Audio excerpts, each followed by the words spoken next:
Yo, what's up, party people? It's another day. It's another week. It's beautiful outside. I hope it's still beautiful when this comes out. And, got a lot to talk about today.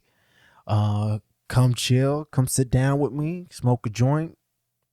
Have a cup of coffee, some tea. I mean, I don't know if you should be smoking weed. This does come out at like 5 o'clock in the morning. So if you wanted the first, but to each their own. To each their own. Anyways, let's get into this. This is A Moment with Jay. I just wanted to hop on the mic and say, I know the world been a little chaotic and everything. I just wanted to check and make sure everything good in the hood, like sure, you know what I mean? Say out of the fam. Okay, let's get to work. What up? Yo, what's going on, party people? It's your boy, JusJrdn here. Sipping on delicious and strong cup of black coffee. We're feeling good today. I wanted to start this off on an interesting note. I'd like to say that my TikTok knows what I like. You know, I don't go on it very often, but they know what I like. And if you've seen this podcast before, you know I play these clips of like this Asian dude in some country. I don't know what country, but like in the country, like in the like farmlands is what I mean. And you know, he be making food and doing all kinds of household shit. I always, whenever I think of it, because it always has the same song. I don't even know what the words are because it's in a different language. Anyways, and maybe I should just throw it up real quick. Let's see if I bet you if I go on it usually, because I think it's a different time zone than us. So I think what happens is it fucking saying about this is another thing. Actually, you know what? While we're talking, this isn't exactly how I wanted to start, but this dude out here, man, brings me a lot of motivation. I like this guy, man. I like this guy a lot. Tim, I don't know how to say his last name. And he just makes like a day in the life videos, but he's like, you know, some kind of tech dude or not tech dude, but marketing dude or something, you know what I'm saying? And here, listen, watch. He's actually the first dude, because he runs, he's like a runner, and he lives in New York, so he's running the streets, he runs all over the place. But one of the things that gets me is he does edibles and he goes on jogs. And I was like, I never really thought about that until this guy told me. I know people who smoke weed and stuff, but it wasn't until this dude. And then because I've been watching this dude for a while. It wasn't until this dude that I was like, oh, obviously so many of these motherfuckers just get high. And then I started thinking about like snowboarders, and I was like, oh yeah, these people probably just get stoned and go down the hill. I never even, put two and two together like that. I know sometimes it's interesting what you learn through this life. You know what I'm saying? Anyways, watch this guy. This is the kind of Sunday you'd want your 19-year-old self to see. The alarm, the extra work, and the run might be super intimidating, but the edible and the wonderment of the moon at dawn over New York City. Look at that.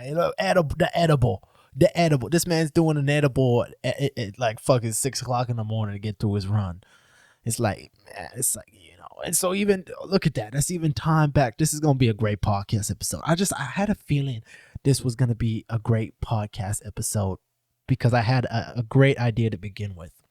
And I'll get to that later in the episode, but it's already tied together nicely. Anyways, he's doing an edible run, City might make it comforting if you told him that, hey, this is just the morning adventure. Your 19-year-old self would also love to know that the 60 pounds stayed off. And while he never got jacked, modest strength has been okay. It's also the kind of Sunday you'd want your 35-year-old self to see. That guy that made a vine or two, trying his ass off to stay sane, be a good new dad, and felt like corporate America was eating him alive. Maybe the amount of work the 35-year-old would see here would terrify him, but God, would he be proud of seeing where Evelyn is now. He'd be interested to know that the haircut he thought his old bosses hated is still still around, but they are not. He would love to know that everything he's about to go through over the next 11 years at work can now help others through silly Instagram and TikTok posts. Both the 19 and 35-year-old would appreciate the simplicity of Sunday dinner shopping, a cute little store where they know your daughter's name, and the bag that says I like you. They'd love to know that the creative mind is still intact, flying around like a dumbass with the best of intentions, just trying not to crash. The 35-year-old would love to see how well the house is holding up, and the 19-year-old probably wouldn't believe it. The concept of snack hour would amuse them both, even if the 19-year-old doesn't know what an empty inbox is. You know, if you could have a chat with them and tell them the stories of the past Yeah, that one's kind of whatever, but some of them are pretty interesting. I mean, not that it's whatever. I'm not trying to shit on this guy. I like his videos. I like that one still. Oh, I made myself disappear. But, yeah, he'll do all kinds of crazy shit. That was kind of just like a reflective one. What's up? Oh, shit. What's your average response time? This might lose me follow. Damn it, shut up. This might lose me follow. What was I looking for originally now? Oh, the Asian dude. I don't know if it's gonna POV. Now up. POV. Now Shut lived up. in this house Shut longer. up. Maybe if I go into some liked videos or something. Let's see here. This isn't exactly how I wanted to start it. I just wanted to show y'all, for the people that don't know, the Asian dude.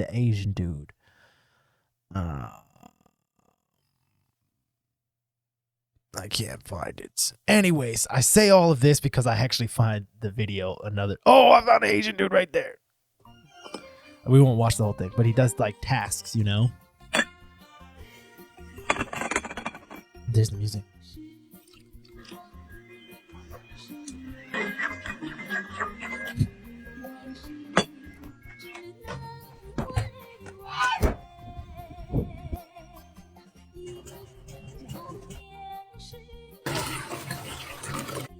Yeah, you know, he'll do whatever. I've already watched videos of him before. That's not the point of this video. So, I've done videos like that. I also have done, I don't know if we talked about it, but there's a dude named TJ Mack. And he's like a character this actor plays, and I think he's fucking hilarious, dog. And this dude, yeah, Brian Jordan Alvarez, but you know, he's a sitting dude. Sirim is the opposite of standing. Sitting is the opposite of running around. And sitting is a wonderful thing to do because you sitting. You know, and then that guy he did all kinds of you know, he got huge because of that, you know? Where is one of the videos? Anyways, oh yeah, this is the actual Sitting is the opposite of standing. Sitting is the opposite of running around. Sitting is a wonderful thing to do because you sitting. Sitting is the opposite of standing on your head. Sitting is the opposite of hanging on me. But sitting is a wonderful thing to do. One thing to say. I know I probably can't listen to the music. This is probably gonna get demonetized, but that's okay. Anyway, so I brought legends like that to the podcast, showing the people the true talent that's on the internet. And I say all of this. I've said all of this. I've set all this up to show you my next talent. That's really what PPM will be eventually, is a place to display great talent, I think. And oh, there he is, the man, the myth, the legend. I present to the people the one, I'm Juan Mayor. the only Juan Mayer. I'm Juan Mayor. I want to run through the Jose May High School. I want to do things that are fun. I've been making music for a long time. I don't do what I do for the fanfare. My baby right here. Those little stickers help me with the higher ones, you know? That's a G. That's enough for today. Will it wash out in the water? Or is it always in the blood? Why, Georgia, why? Hey, I'm Juan Mayor. I want to run. Bro, Juan Mayer is one of the funniest. Obviously he's making fun of John Mayer, if you don't know. But then there's another one. There's another video.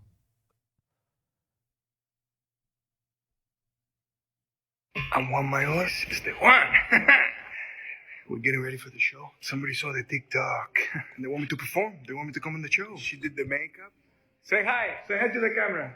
I mean, how much makeup did you have to do on me? Not much, right? So much. No, it's like a little. Zero. Perfect.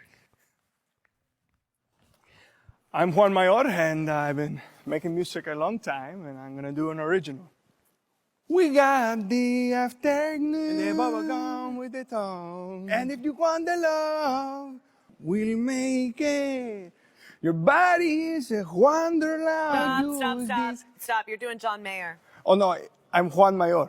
Yeah, you're singing a John Mayer song. Who? I guess there's a gringo stealing my music. Bro, when I first saw this shit, it killed me. I'm obviously a huge John Mayer fan, man. Oh my gosh, shit like that is so funny. This is where I can't wait to have a bigger platform so that I can reach out and try to get people like that onto the podcast. Shout out Will Rubio. If you hear this, Will Rubio, bro, I would love to have you on the podcast. Same thing, TJ Mack. Bruh, I would love to have you on the podcast. Have some fun with this shit. You know, that's really what I think the podcast game will get real fun when we're able to do even more stuff like that. Juan Mayer. Bruh. That's crazy. I'm talking about John Mayer, though. John Mayer was one of the best concerts I ever went to in my entire life. Me and a homie, Omar Chua, this was a long time ago. He hit me up like day of the concert, you know, and he was like, yo, I can get these tickets cheap as fuck. Do you want, like, I think we got the tickets for like $20 each or something. Huge stadiums, you know. And so we went. And it's still, to this day, one of the best concerts I've ever seen. I actually, NF, I went and saw NF with a homie, too. Different homie. Cole Travis, shout out Cole Travis. And that was a sick concert as well. Esperanza Spalding, who's a jazz artist, also crazy. Shout out Andrew Menzak, I went and saw that concert with. And obviously, the Card and the Capitals, my favorite Edmonton band, you know what I'm saying? But John Mayer was crazy, man. He had this giant stage. I was just explaining this concert the other day. He had this giant like screen, huge, you know, dozens and dozens of feet big and wide. And it was on the back of the stage, and it would like glow up. It would be like white or orange, and it would be very bright and very vivid, and everything else on the stage would be black, so you could see the shadow of everything, the outline of everything, and like it would be like act 1, big band, and then it would be like 14 people, you know, a bunch of him, someone else on guitar, piano, drums, percussion, bass, keyboards, backing vocals, like, you know, just a huge band of killers, and they would jam out, and then be like act 2, and it'd be like trio. And then it would be, you know, like John Mayer and his little trio, and they would shred for a little bit, and then it'd be like acoustic, and then it would be like just him, or I think he was on a 12-string, and then he would be like, you know, then it was like another, and then it brought it back together, and it was like a full band thing, and then he came out solo with the piano at the end. It was incredible when he played Gravity. You know, I was talking about this the other day too. Gravity, man, when it must be crazy to have a hit record like that, because I have one song that's more popular than the other songs, and it's Warrior, and it's quite a bit more popular than the other songs that I have. And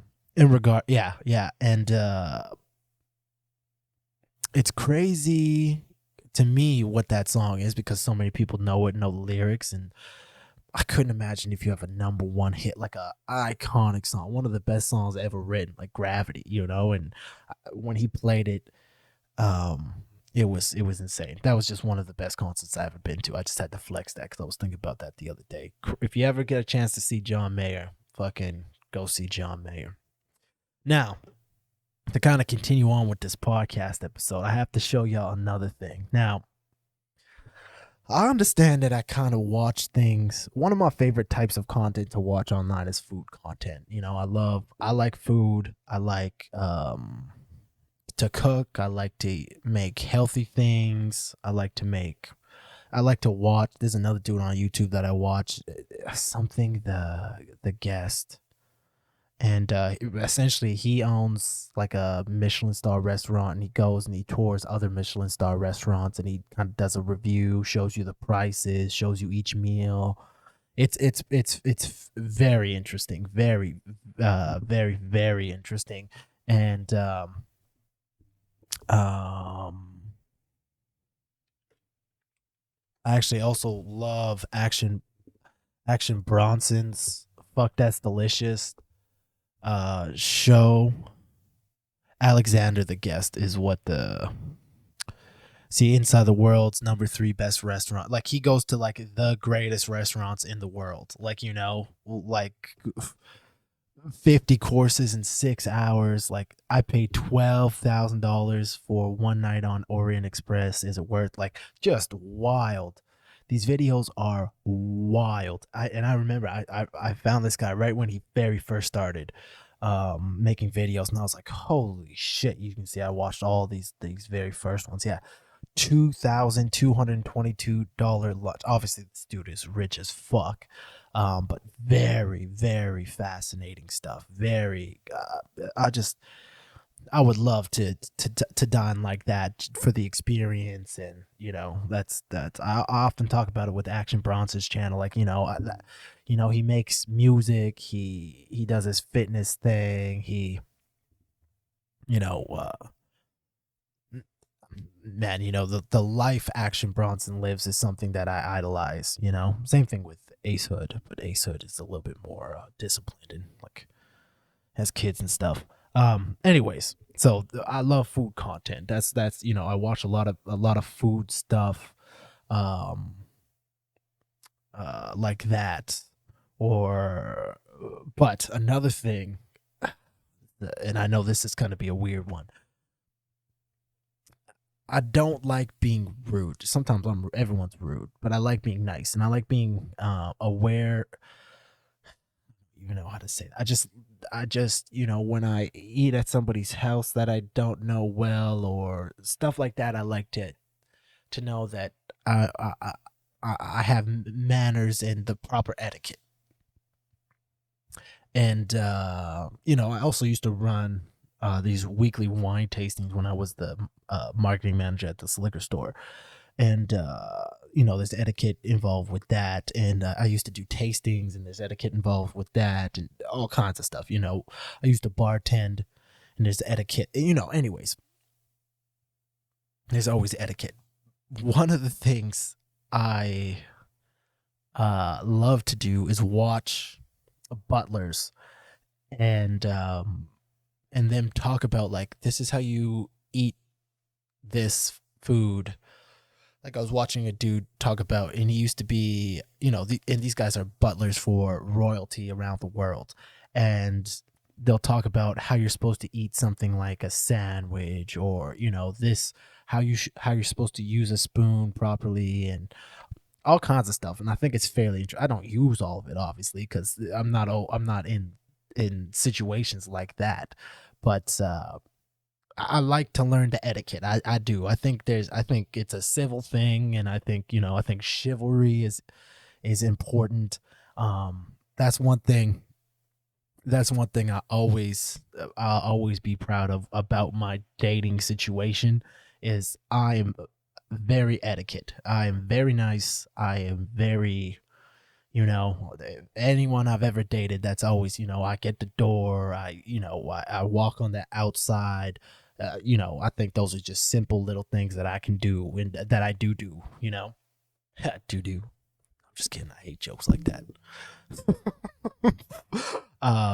Anyways, I stumbled upon a new butler, and this one was interesting. Maybe we will watch it. Who cares? Who gives a shit? These podcasts are long. It's essentially titled "Butler's Essentials I Can't Work Without," and I was like, okay, bro, when you're I don't want to say waiting on. You're not a waiter. You're a butler. You know, your tasks are even more so of that. Being a waiter is only a part of what you're doing as a butler. You know, you're doing everything. So I was like, okay, what I was in, because I'm all about. I could give a fuck about the royalty, you know, unless it's old, like back in the day. Modern day royalty is, unless we're talking about like Saudi princes and stuff. But you know what I'm saying? I give a shit about the European shit. But the staff, that's who I'm like, yo, what are y'all up to? What are y'all, man? Because you guys must be getting paid pretty good. You gotta know what's up with these motherfuckers, you know, that you're working for. So I was like, okay, bro, let me explain to me some of the essentials of being a butler. And I tell you, man, listen. Butler essentials I can't work without. Spend a minute with me as I pack my butler bags for an upcoming job. Hello, I'm Dan, and I work as a butler for my clients at their homes around the world. That is another thing you'll notice. If you start to get into the genre of butler content, I get it. We all got things, man, and I get that. I'm just into, you know, I'm into what I'm into, you know. I'm into the fit. I don't know, man. I don't know. But one thing I was going to say, what you will notice is all the butlers are so soft spoken and very articulate, you know. Hello. It's anyways. In the world. A lot of my homes are large stately houses that have bats living in their roofs, which are a protected species and can't be removed, and in turn renders the tap water unsafe to drink. So I fill up these bottles from the water machines the homes provide. Could you imagine that? So that's what got me hooked. So I was already in at the beginning. And you know, this video is like 3 minutes long, and I was like, what is really, he's gonna show me a bunch of shit, clothes and stuff. I think, you know, I didn't think I was gonna make it all the way through, but as soon as he said, yeah, I stay at some of these fucking giant estates. They're so big that there's bats in them. Bats are protective species. We can't even get rid of them. They're allowed to be here. We just have to deal with it. I was like, huh? That's fucking.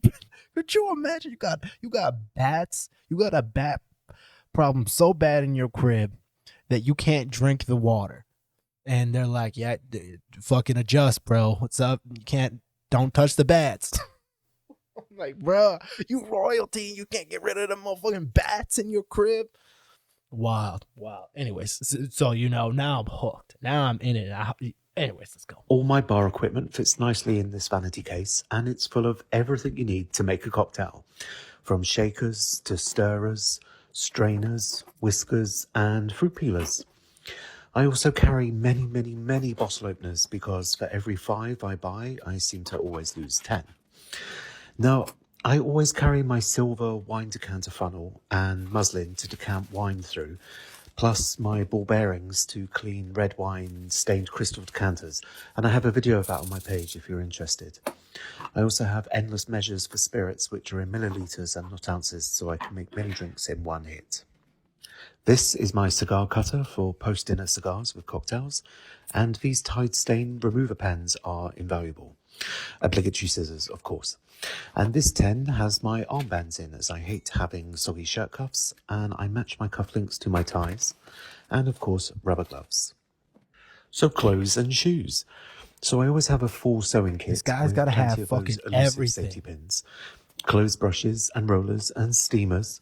I have a full shoe kit for taking care of mine and my client's shoes, which has many brushes, every colour of polish and shiner, and of course spare laces. Strong super glue also, as there is always someone that breaks a heel and needs a short-term solution. So, as butler, I also hold the title of Chief Boo Boo Officer Chief and Boo-Boo always Officer. have burn sprays, plasters, antiseptic wipes, bandages, plus enough paracetamol to open a pharmacy. I always have a good supply of linen napkins for catching spills and tea towels. Yes, the house always supplies them, but I have these as backup. Chargers and plugs. So we all have this issue, but as I work in so many different countries, I try to have at least one native plug for each country, plus endless cables so I can charge many devices at one time on planes and cars. I can change my shoes 5 times a day, including Wellingtons, if my clients have stables or they book me for festivals like Glastonbury. I'm a butler, of course I have lots of umbrellas, and this glamorous number is just for me if I'm outside in the rain and need my hands free. I've got to smell clean and fresh, but never overpowering, and alternate between Bulgari, Tom Ford, Ralph Lauren, and Costume National. I am always well fed and watered by my clients, but I drink a lot of coffee, so always take my own. Slippers, as there's always a new floor somewhere, and plenty of torches. This is just a fraction of what I do take to work, but thanks for watching. I think it's so crazy, man. This guy's got to do pretty much everything, and I bet he gets fucking. I bet he gets fucking paid. Travel all around the world. Butler for these essentials. motherfuckers, you know. I think it's crazy. But I do think it's interesting. Juan Mayer, man. Yeah, I think it's interesting. So yeah, I'm big into fucking. Big into the butlers and stuff. You know what I'm not into though? I am not into the award shows. Man, I just and I never want to take someone's. I know a lot of people look forward to them, and sometimes some amazing things happen, like the jelly roll, or not the jelly roll. I mean, the jelly roll thing. People really love jelly roll, but I was more referring to fucking jelly roll, bro. Fucking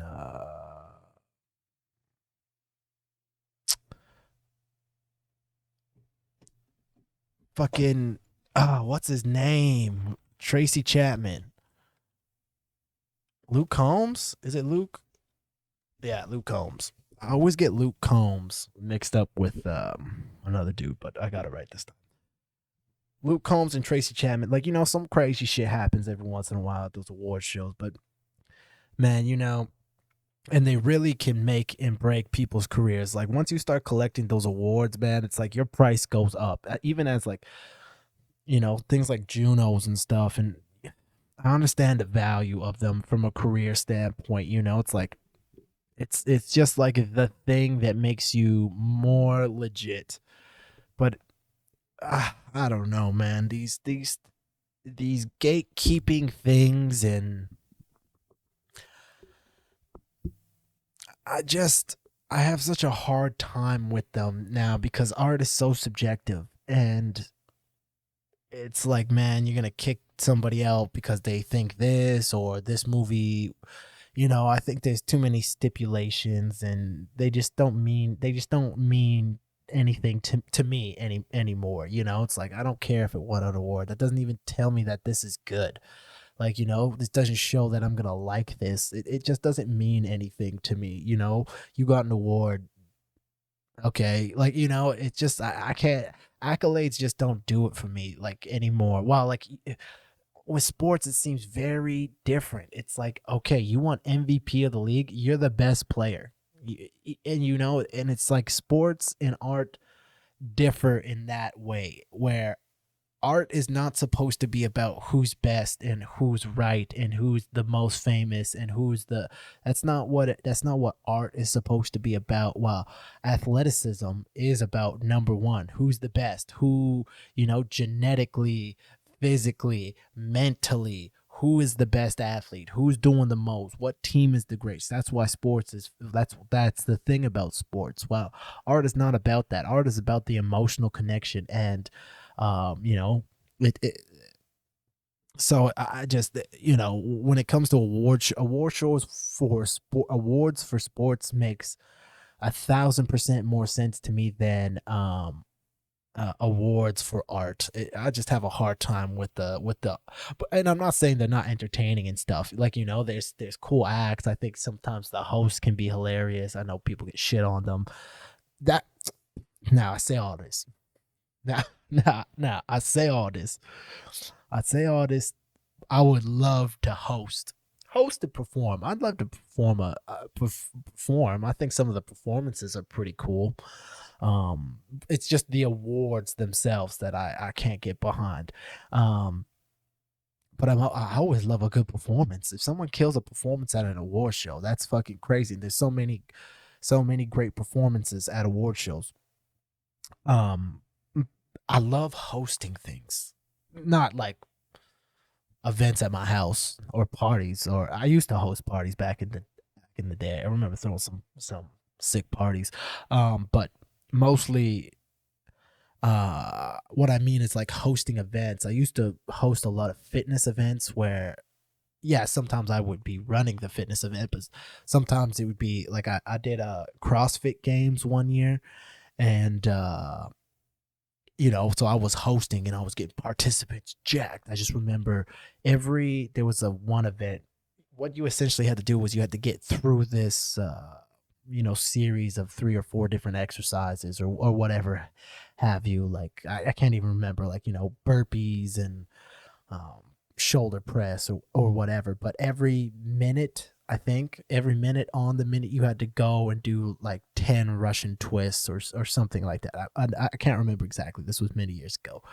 And so, you know, and there's a gymnasium, not a gymnasium, but the gym has spectators all around, kind of this little jungle gymmy area.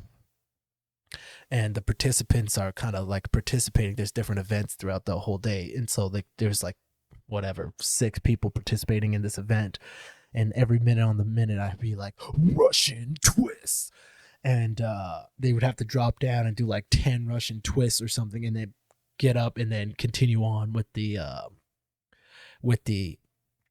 event. And I just love I love that. I hosted a fashion show. I've done some hosting, and actually I was on a date with this chick a couple years ago now, and she was an event planner, and she was even telling me, you know, she's like, you got to get into hosting and emceeing. That's where you're gonna make some money. And I was like, that's sick. I just don't know how to get into that. So anyone looking for a host or an MC, hit up JusJrdn, baby. We'll do it up. It will be a good time. We'll make sure it's a good time, man. I would always love to do shit like that. For whatever, really. Oh yeah, I was like, man, why did I start talking about that? It was my hate for award shows. That's what it was gonna be. Okay. While I'm talking about award shows, this is good. We're transitioning well here. This is one of the weirdest facts that I've learned that I've never even really thought about. And I was listening to these comedians' podcasts. Shout out Nate Bargatze. Shout out Brian Bates. Shout out Aaron Weber. Shout out Dusty motherfucking Slay on Nate Land. And they were talking about like trees and plants.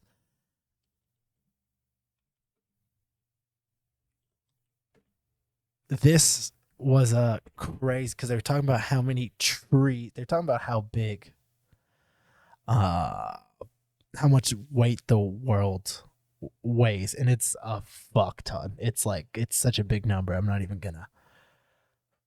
But then they were talking about trees, and they were like, "Yo, there's a lot of trees in Canada or whatever," and I was like, "Yeah, there is a lot of trees in Canada. Did you know Canada is home to 30% of the world's trees?" That's a fuck ton. Canada, man, I love Canada. There's some things about the government and stuff that I'm not too hip on, but I love Canada, man, and I love Canadians, and I'm a proud Canadian. You know, a lot of people be shitting on Canada, and I get it, but man, there's a lot of good here too. There's some shit. There's a lot of shit, especially with some of the shit in the government. But and maybe one day I'll be able to bring on some politicians and stuff, and we can have some cool conversations like that as well. And but it's like I don't really want to voice those opinions and stuff on here right now, you know. But there'll be a time and place for those. Anyways, Canada, home to 30% of the world's forests. Also, Canada has roughly 318 billion trees.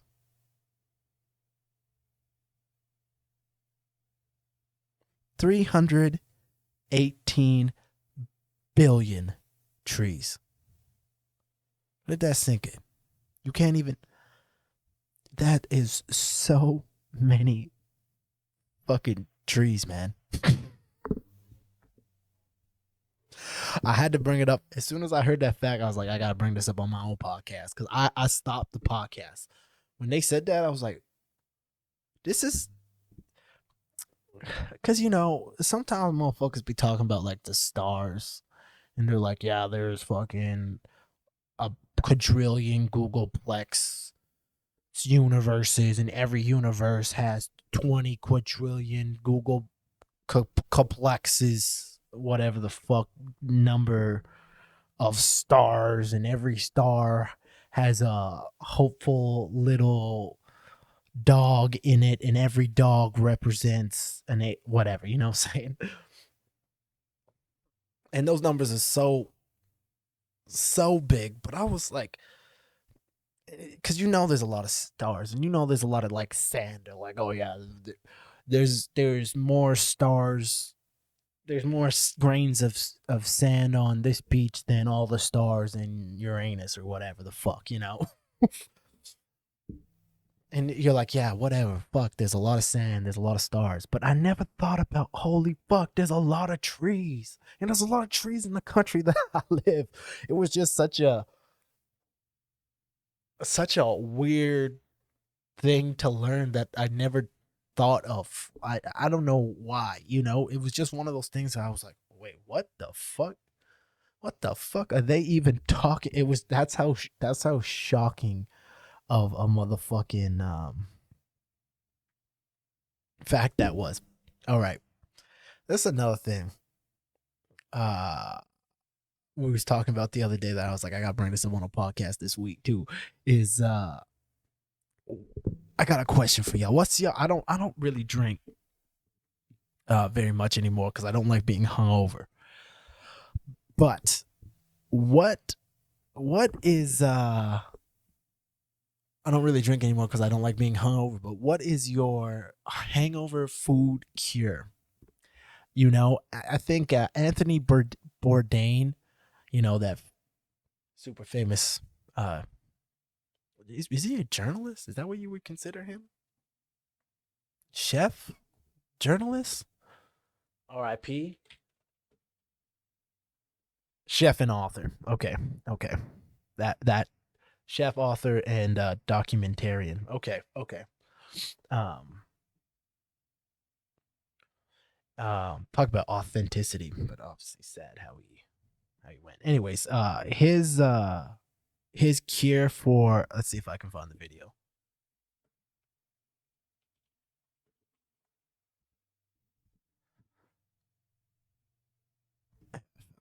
It's like a popular video, you know.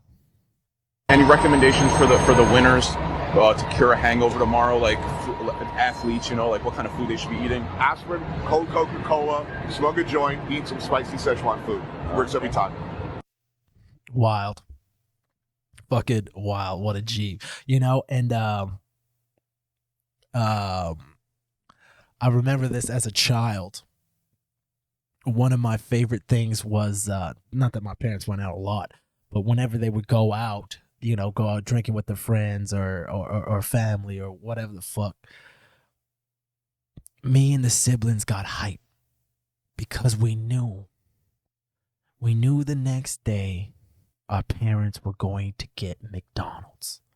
That was their hangover cure. And I remember the next morning, I would wake up, they would be hungover in bed, and they would be like, yeah, we gotta go get some McDonald's. And that was back in the day. So that was back, you know, that's when you actually had to physically go to McDonald's. Not that, I mean, we usually go pick it up even now, but you know, nowadays you can be hungover and just get shit dropped off to your crib. That would damn, this is, you know, I just remember, you know, getting McDonald's. And when I have been hungover in my adult life, that has definitely been one of my go-to meals, with the fountain pop, getting the biggest fucking fountain.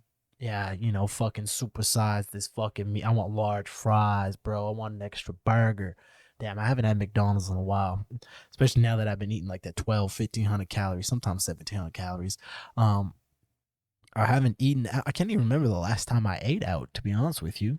Oh, I guess technically the other day, the fam ordered in and I had some pizza and it was fucking delicious. But I love burgers, man. I really love going and getting. That might be my favorite. Like I love chicken wings and everything, but we eat a lot of chicken wings at my crib. You know, I'm never without chicken wings. You know. Where a lot of people I know, like, they really only go out for wings, and it's like, man, you can they got some good ass wings you can cook at your crib. Especially now that wings are expensive.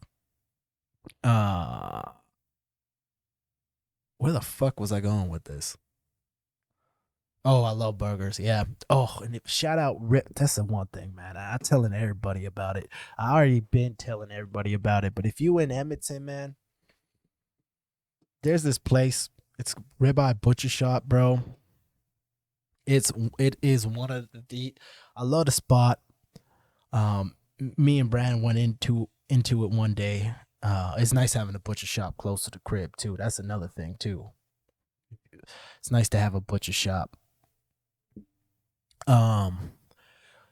Super nice, great service in there all the time. Really cool stuff. You can get really cool cuts of meat. It's pretty pricey, but you getting some fucking crazy shit there. But if you signed up, they gave me a fucking free bag of Wagyu dumplings, which are pretty delicious. I think I just prefer pork and dumplings, but it's delicious nonetheless. Me and Brandon, shout out BP, went here one day to get because they advertise these smash burgers, and my favorite burger joint, Five Guys. I love that motherfucking place, man. Just thinking about it right now. Fucking love that place, man. And my burgers, you know what? One thing I love about Five Guys, and I know it's a flex, but we'll get to ribeye in a second here. I know this is vain of me. I know this is vain. But when it comes to burger orders, I'm the GOAT, man. I'm the GOAT. And do you know why? When it comes to smash burger orders, I'm the GOAT. We're just talking burgers, you know. Because every time I order from Five Guys in person, sometimes you order on the app and just go and pick it up and whatever. Every time I go and I say my order, they look at me and they go, "That's a nice combo." And there's few things in this world that fill me with that amount of joy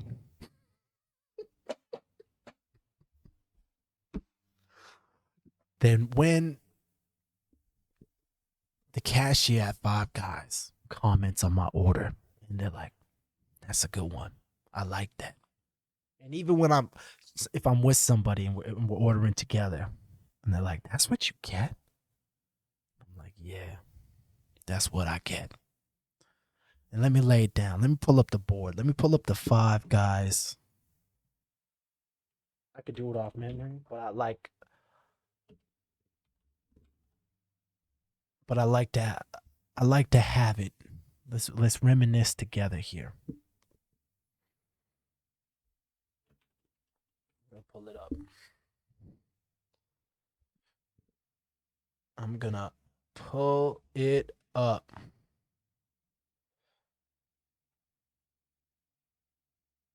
Why is it so hard to find a picture of this, man? Here we go. So, I don't know how to zoom in more. I'm gonna take over the screen here with the order here. So nah, fuck it. This will be fine. This will be fun. What's this? What does that do? Oh, interesting. What does this do? For those just listening. Huh? You can just highlight this little part like this. What does that do?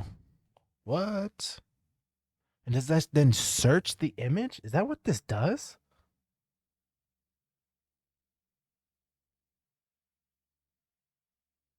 What? Does this then search? Wow, that is fascinating. It does look like it does. Even these are YouTube. It also has burger in it. So it looks like whatever you highlight, let's go toppings. Or let's go fries. It will also find other images now, fries. Interesting. Interesting. Anyways, let's go to the toppings. My topping, man, I can't even really see this. I'm just trying to zoom in.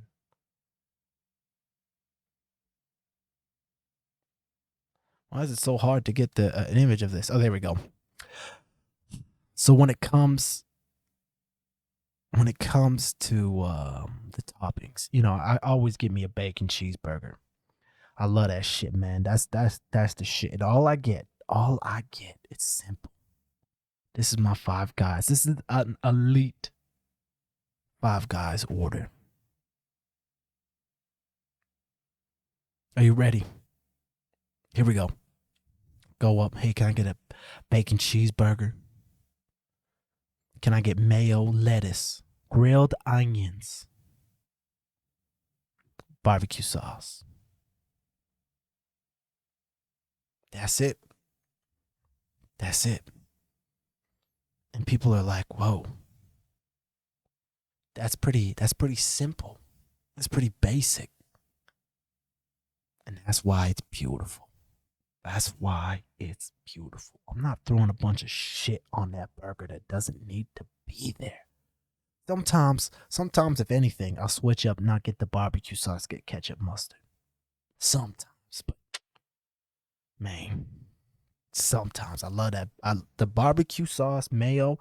I remember the first time I had that combination of barbecue sauce and mayo. And do you know what I had it on first? I can remember this was a life pivoting moment in my fucking. This was a time in my life, you know, that changed my life forever. And do you know what it was? It was the Whopper. Shout out Burger King. And I gotta tell y'all something about Burger King. That motherfucking McDonald's been shitting the bed. Man, there was a time, maybe back in the summer, last summer, me and Brandon, me and my brother, my twin brother, were training. And we were training quite a bit together. You know, we would go a couple times a week, if not every day together. I can't remember what we were doing on that routine. But every so often we would go, especially because he was bulking. He liked to go get a burger or something afterwards, just a bunch of calories really quick. And the gym we were going to was up the road from motherfucking Burger King. And so we would frequent the Burger King. And at that point, I didn't really have Burger King for a while, maybe 8 years. But I love a Whopper. And I used to love the chicken sandwich and the poutine. You know, I actually, back when I was training full-time at World Health, they used to have an iced coffee.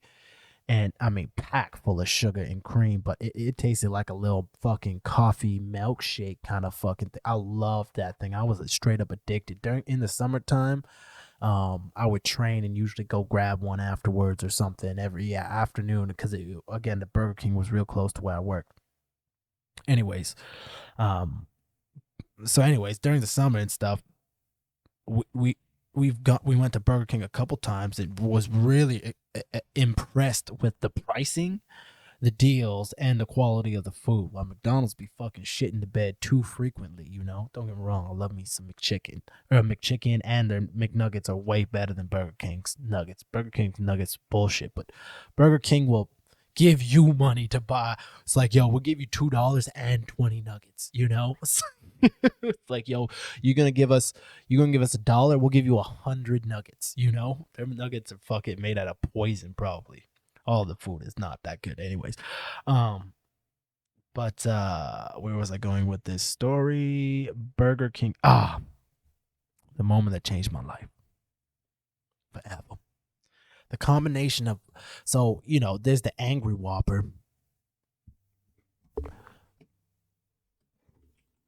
And you know, the Angry Whopper's got like jalapenos on it and shit.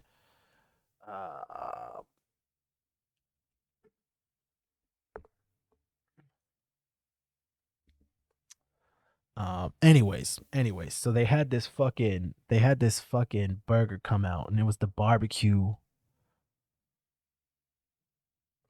bacon Whopper, and it had the jalapenos on it.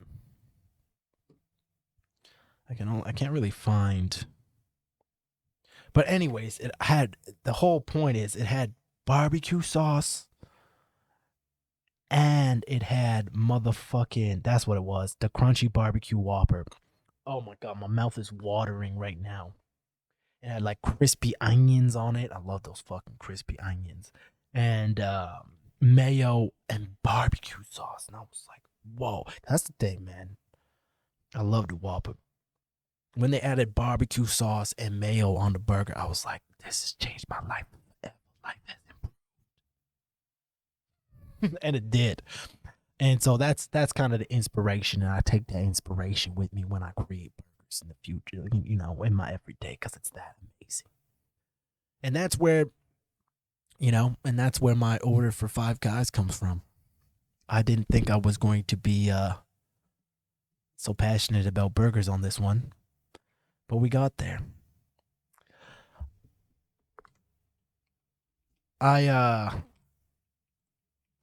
I watched a movie last night. I've been really trying to get into movies instead of watching a bunch of junk content. I think movies are a little bit better for your brain than like passively scrolling through TikTok and stuff. And I watched this new movie, Esther Pavitsky, Bobby Lee. There's a lot of huge, well, not Bill Burr's in it for a little bit, like, you know, a lot of big comedians and like Bad Barbies in it for a minute and all kinds of motherfuckers. I didn't expect to like this movie, but I you know, I watch a lot of comedians podcasts, and I watch a lot of so she was on like a bunch of people's podcasts promoting this movie, and Bobby Lee was promoting this movie because Bobby Lee is in it, you know. It's Esther is the main actor in it, but Bobby Lee is in it quite a bit, and I love Bobby Lee, man. So I wanted to check it out. I didn't think I was gonna like it. At the beginning, I wasn't really into it, but I enjoyed the movie. I enjoyed the movie. I could see why a lot of people wouldn't like it, but there's some funny moments in it. There's some funny jokes in it every once in a while, and it's kind of weird. It's kind of strange. It's shot pretty cool, especially at some parts, and I liked it. So I rented it on YouTube last night, and I watched it, and this is kind of exactly what I'm in the mood for when it comes to movies. Is I just want something different, man. I just want something that's not the same thing that's just where I'm at with the art in my life right now. It's like I really love things that I don't even need it to be the best, but I love when it's high quality, obviously, as well. But I just need it to be unique. I just need it to be unique.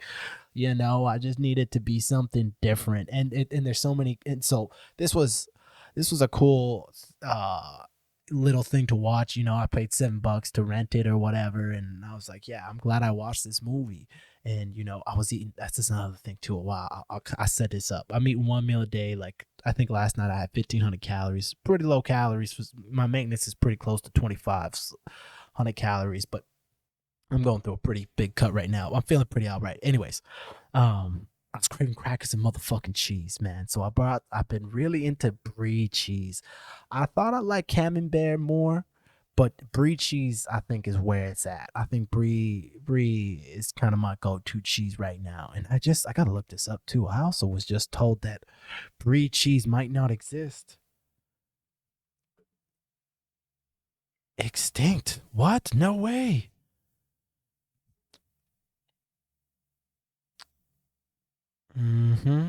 Because you know it's brie cheese and stuff. If y'all don't know, it's like you know, there's like there's a type of mold that makes that cheese.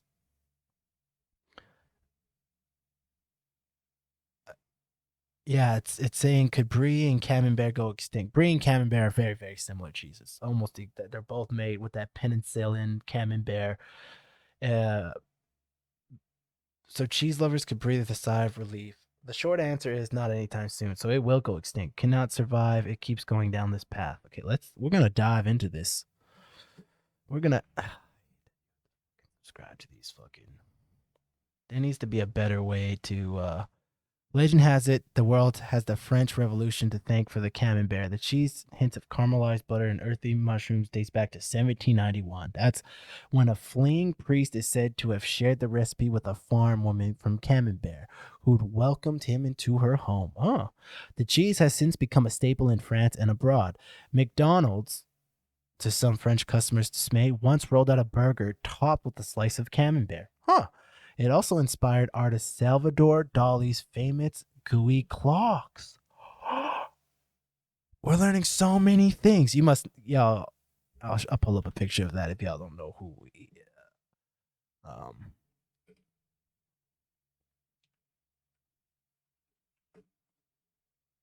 Yeah, y'all must know that image of the clocks. Yeah, Salvador Dali. Actually, something about Salvador Dali that I also know that's kind of weird is he designed the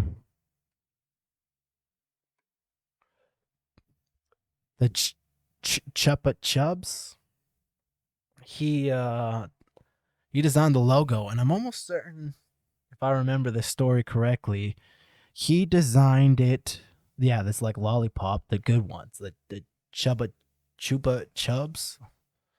I'm almost certain it comes from the Spanish verb to suck, or suckers in English. I'm almost certain he did it for the company's current anti-smoking slogan. This is 1980. Smoke Chupa Chubs was tried to attract adult consumers, so try to get people who smoked to eat lollipops instead. That's funny. Stop smoking, start sucking was the sucking does not kill. Oh my goodness, this is hilarious. Sponsored the 1992 video game Zoo. Their logo was featured prominently in the first level Sweet World. Man, in 1995, Chupa Chubs became the first candy to be sent into the space stations. What the fuck? Chupa launched the Spice Girls lollipop. Okay, yeah, but yeah, it's right at the beginning. The Chupa Chubs logo was designed in 1969 by the surrealist artist Salvador Dali. Its first marketing campaign was the logo with the slogan Es Renado, I'm not going to pronounce that, which translates to Spanish, it's round and long lasting. Later, civilians like Madonna were hired to. But I'm almost certain that he just loved the sucker or something. That's why I think he did it for free. I don't know for sure though. That could be wrong. Anyways, let's go back to the cheese. We're kind of jumping all over the place. Um, so yeah, it also inspired the camembert to the cheese, but camembert and its blander tasting cousin brie. Damn, way to throw shade at brie, but that's why I like it actually. The last time I got camembert and I was eating it with I can't remember what. I was just like, this cheese is kind of overpowering the meat and the crackers. I love, man, that's one thing too. I love fucking.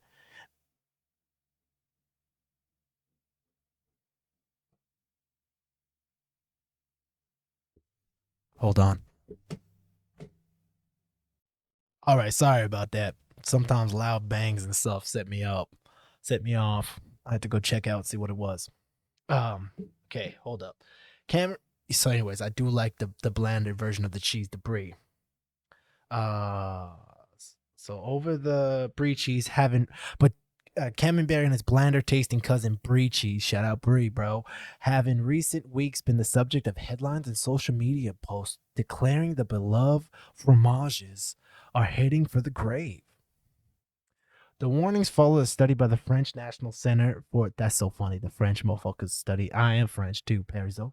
Um, they're studying cheese over there. You know, when the cheese is gonna not exist. That's so fucking funny. The French people are like, "Oh no, this I can't do accents very good. I'm not even gonna try, man. That's one thing I just can't. I've never been able. Anyways, the warnings follow a study by the French National Center for the Scientific Research that said that the cheeses are on the verge of extinction, a death sentence driven by what the scientists say was a fungal crisis. Does that mean charcuterie boards are doomed to a future sans delightfully stinky cheese? Here's what scientists told the Washington Post. I didn't even know that cheese stank. It's not that aromatic. Not to be gross, but the delicious snacks that complements your favorite glass of wine is actually a dynamic ecosystem. Cheese has a. This is why. Hold on. So before I even dive into this is why cheese is not as bad for you as people think. There's lots of things about how obviously processed cheese is, but there's a lot of really beneficial things to eating cheeses. That's why it's something that I added back to my diet kind of on the regular, that I used to kind of feel guilty about, but now I don't, because there's levels to cheese, and there's healthier cheeses than others, and anyways, what I'm saying is there's a difference between Kraft singles and brie cheese, and there's a huge difference. And cheese can be a great part of one's diet.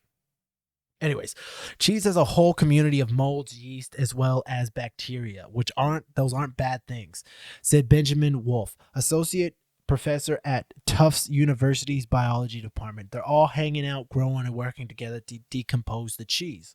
All cheeses start the same way. As milk that's left to curdle, microbes come to play in the aging process, or the stage that gives cheese like camembert their signature funk. These molds are essentially doing what we call delicious rot. Interesting. Wolf said, like a fungus breaking down a log, or those pesky blue splotches spreading through an old piece of bread. The molds in the cheese break down the milk. And as they do that, they're releasing all kinds of delicious things people love in camembert. The sort of sulfury funk that I like to call sweet, buttery flatulence. Ew, he added. Gross, man. Why are you explaining it like so gross? Camembert and brie are now both made with the same type of mold, penicillium camemberti, which gives I know I butchered that, but we'll make it through, which gives the cheeses their fluffy white covering and beloved aromas of dirty socks. Again, I haven't really even noticed that it stank like this. This is kind of giving me I just had some of this last night and it was fucking delicious. I put it in the oven with to melt the cheese, and I put it in with some sliced up roast beef to get the roast beef kind of crispy. And then I had these rosemary crackers, and I ate that kind of all together with a side of kimchi. It was fucking delicious. Until recent, Camembert and Brie came covered in shades of blue, orange, and green, a product of different strains of molds used to make the cheese, said Jean Rilpars, an evolutionary biologist at the French National Center for Scientific Research in the University of Paris-Saclay. Eventually, cheesemakers identified a particular strain of mold that was not only fast-growing but also gave cheese an appealing white covering. By the 1950s, a combination of industrialization and demand for uniform-looking cheese turned Penicillium Camembert into the gold standard. It's now the sole strain used in production of Brie and Camembert. Interesting. Penicillium Camemberti can't reproduce on its own, so it has to be cloned over and over again, which means that every cheese is made with a genetically identified strain. The lack of genetic diversity makes it vulnerable to pathogens and other environmental changes, Rupar says. With each mold being a cookie-cutter version of each other, one nasty disease could wipe out the population of Penicillium camemberti, Ropar said. It's the same issue other foods such as bananas are facing. Oh, interesting. This is why diversity in all things is always a good thing, man. The short answer, could Brie and Camembert go... we're gonna read this whole thing because I'm interested as fuck about it. Could Brie and Camembert go extinct? The short answer. Shout out to I can't even shout out the Washington Post, man. I can't even be shouting out mainstream media like that. You know what I'm saying? But fuck them. The short answer: not anytime soon. So cheese lovers can breathe a sigh of relief. Still, Ropar warns Penicillium Camemberti cannot survive if we keep going down this path. She and other French scientists. This is the important work that these French scientists are doing, and I appreciate it, man. I was shitting on you at the beginning. Nah, I'm proud of my nationality right now. Never been to France. Maybe one day. She said other French scientists behind the study want to help prevent similar errors in future good production. Despite the lack of diversity in the mold, Wolf remains optimistic that industry renovation will save the cheeses. Let's go. There are already some really great people out there working on new ways to innovate, making these molds to do new things, he said. What should cheese fans do? Rupar and her team suggest getting comfortable with more diverse, funkier looking, and tasting cheeses. That is, Camembert and Brie made with other mold strains. Customers are used to albino versions of the mold covering some of their favorite cheeses, which makes them white, but reports that it might be time to embrace a Camembert that comes in a shade of blue, green, or orange. And I know changing up molds are unpredictable and that always be appealing. You just don't want your cheese to taste like a moldy basement, he said. True. He and his team are already experimenting with it to rapidly domesticate some wild mold strains. Because that's the thing. If they do figure out that shit, man, they'll make tons of money. How much Brie is sold yearly? Yeah, look at that. 156,000 tons. On average, Brie is consumed 1.53 times every year. I would say that. I probably have it only I've only been introduced to it recently. I've only been eating it for a couple of months. Actually, and I've probably eaten it several times instead. I got so off track. I was like, why was I talking about this cheese? So I made that roast beef, that Brie, and those crackers, and I sat and I ate that while I was watching Drugstore June, and it was a vibe, man. I was smoking some herb. I was watching this movie. That's another thing too, man. I understand that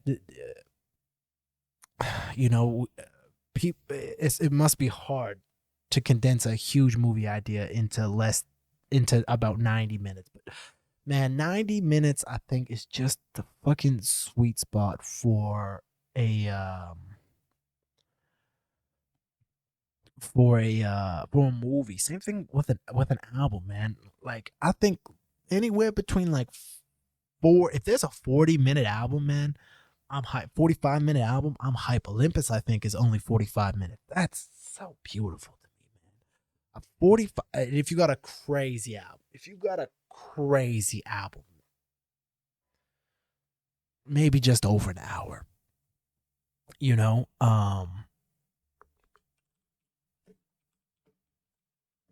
like, you know, Kendrick Lamar, yeah, 75 minutes. Which album was that? Big Steppers, yeah. Mr. Morale and the Big Steppers. I love that so much. You know, and I think, you know, 90 minutes at most for an album. Most. Jacob Collier dropped an album. Jacob Collier. His new album is an hour and like 10 minutes, 69 minutes. Beautiful. That's a masterpiece. Drugstore June. Why I loved it was the length, man. An hour, 90 minutes exactly. An hour 31. I love that, man. You make it easy to get through. It was I liked it. Would I watch it again? I don't watch most movies twice. There's a lot of movies I haven't even seen, like The Godfather. I've been wanting to watch that one, but again, it's like 3 hours. And then there's also that new Killers of the Flower Moon. That's another one I want to see, but it's 3.5 hours long. 3.5 hours long. You know, give me a nice 90-minute comedy or something. I know I've y'all looking for a good movie. This movie I was very impressed about. I kind of put it on a whim one day, but it's called Self-Reliance. Again, 90 minutes. Beautiful.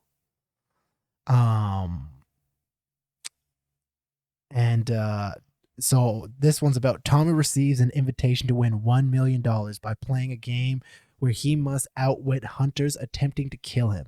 He realizes that the hunters can only attack him when he's alone, but none of his friends and family believe that the game is real. It's a sick movie. I was very impressed. Again, it's unique, it's creative. You know, anything with a touch of humor in it too is fucking great for me. Anna Kendrick's in it, Jake Johnson's in it, Andy Sandberg's in it. Yeah, really great. Actually, let me read you what Drugstore June is about too. Not New Girl. Drugstore June.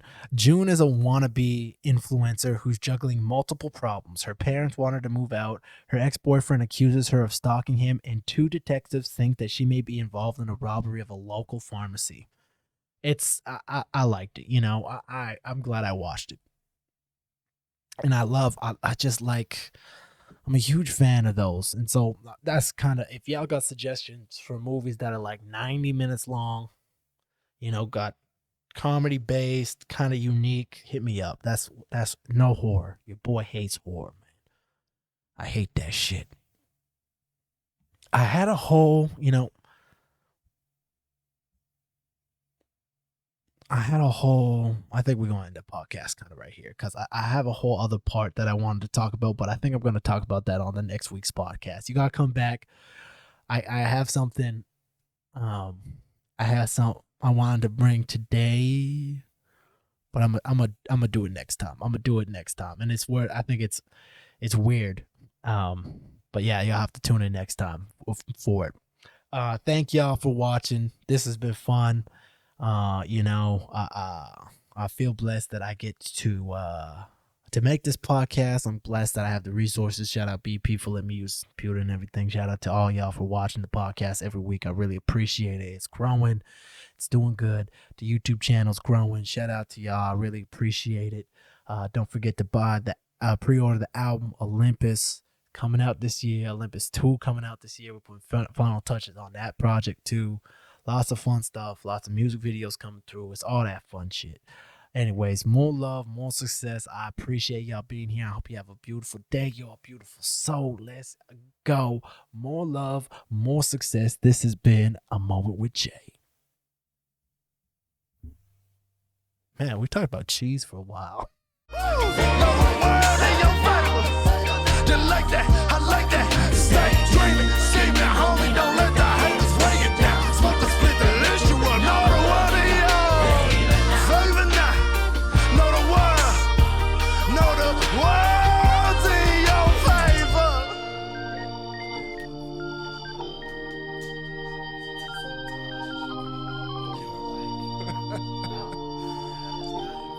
I hope you know, with every darker night, there's a brighter day. Through the chaos, we'll be okay. Sending nothing but positive vibes your way. Love for always. Jay.